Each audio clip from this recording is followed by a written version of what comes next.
BJP. വേദിയിലെത്തി സംഗീത സംവിധായകൻ ഔസേപ്പച്ചൻ. തൃശൂർ കോർപ്പറേഷനിൽ സംഘടിപ്പിച്ച വികസന മുന്നേറ്റ യാത്രയുടെ ഉദ്ഘാടന വേദിയിലാണ് ഔസേപ്പച്ചൻ പങ്കെടുത്തത്. തെരഞ്ഞെടുപ്പിൽ മത്സരിക്കണമെന്ന് ബി.ജെ.പി. നേതാവ് ബി. ഗോപാലകൃഷ്ണൻ ഔസേപ്പച്ചനോട് ആവശ്യപ്പെട്ടു.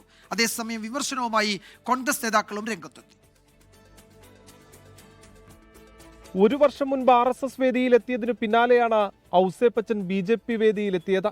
വില്ലടത്ത് നിന്ന് തൃശൂർ കോർപ്പറേഷനിലേക്ക് ബി. ഗോപാലകൃഷ്ണൻ നയിക്കുന്ന യാത്രയുടെ ഉദ്ഘാടന വേദിയിലായിരുന്നു ഔസേപ്പച്ചനും അധ്യാപകനും രാഷ്ട്രീയ നിരീക്ഷകനുമായ ഫക്രുദ്ദീൻ അലിയും എത്തിയത്. യാത്രയുടെ പതാക ഗോപാലകൃഷ്ണന് കൈമാറിയതും ഇരുവരും ചേർന്നാണ്. ആശയങ്ങൾക്ക് വരെ വ്യത്യാസങ്ങളുണ്ടാവാം തനതായി, പക്ഷെ നമ്മുടെ രാജ്യത്തിന് വേണ്ടിയിട്ട് നമ്മളെല്ലാവരും ഒറ്റക്കൈയായിട്ട് പ്രവർത്തിക്കണം. ഔസേപ്പച്ചനോട് തെരഞ്ഞെടുപ്പിൽ മത്സരിക്കണമെന്നാവശ്യപ്പെട്ട ബി. ഗോപാലകൃഷ്ണൻ വേദിയിൽ പുകഴ്ത്തുകയും ചെയ്തു. നിങ്ങൾ നല്ലവരായിട്ടുള്ള ആൾക്കാരാണ്, ഒരു കളങ്കമില്ലാത്ത ആളുകളാണ്, ജനത്തെ സേവിക്കാൻ പറ്റിയ ആൾക്കാരാണ്. നിയമസഭയിൽ നിങ്ങളെപ്പോലെയുള്ള ആളുകൾ നിയമസഭയിൽ മത്സരിക്കണമെന്നാണ് ഭാരതീയ ജനതാ പാർട്ടിയുടെ ആഗ്രഹം.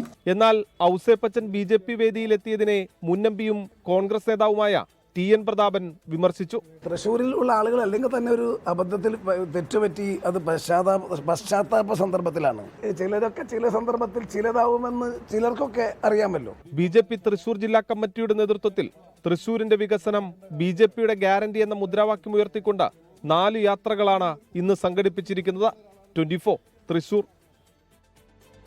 ലോകത്തെവിടെയായാലും ഏത് സമയത്തും 24 വാർത്തകളും ഓഗ്മെന്റഡ് റിയാലിറ്റി പാക്കേജുകളും എക്സ്പ്ലെയിനറുകളും വിശദമായി കാണാൻ ഞങ്ങളുടെ YouTube ചാനൽ നിങ്ങൾക്ക് സബ്സ്ക്രൈബ് ചെയ്യാം.